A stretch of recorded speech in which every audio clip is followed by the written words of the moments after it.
Antonellilla oli niin epäonninen kisa, siis pitboxithan menee, että ihan ekana on McLaren, sitten Red Bull, sitten Mersu ja sitten taitaa Ferrari ja sitten menee muut tallit. Niin Verstappen päästettiin pois, hänelle otettiin vihreät valoa, mikä tarkoittaa, että kuski lähtee siinä vaiheessa ajamaan. Kuski ei katso, hän luottaa siihen, että se valo muuttuu vihreäksi, kun hän Kyllä, saa mennä.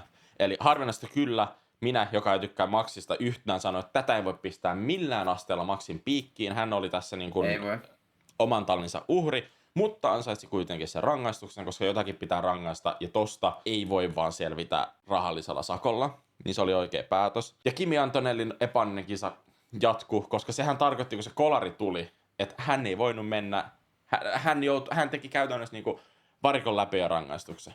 Mä just katoinkin, että hetkonen, eikös kun mä katon Verstappenin on ja siis ne F1 TV-selostajatkaan ei tajunnut sitä. Sitten minä, joka on edellisenä yönä nukkunut 3 tuntia ja tullut vittu jostain varmaan 14 tunnin työvuorosta kattoista silleen, ei jumalauta.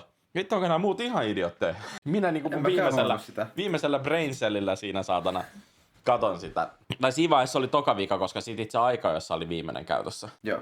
Siis hyvä, että Antonelli huomasi, että ai saatana, sieltä tulee Max Verstappen kylkeä. Koska jos hän ei olisi huomannut sitä, jos Verstappen olisi lähtenyt vaikka 10% myöhemmin, Antonelli ei olisi huomannut sitä, ja se olisi ollut kummankin kisa siinä.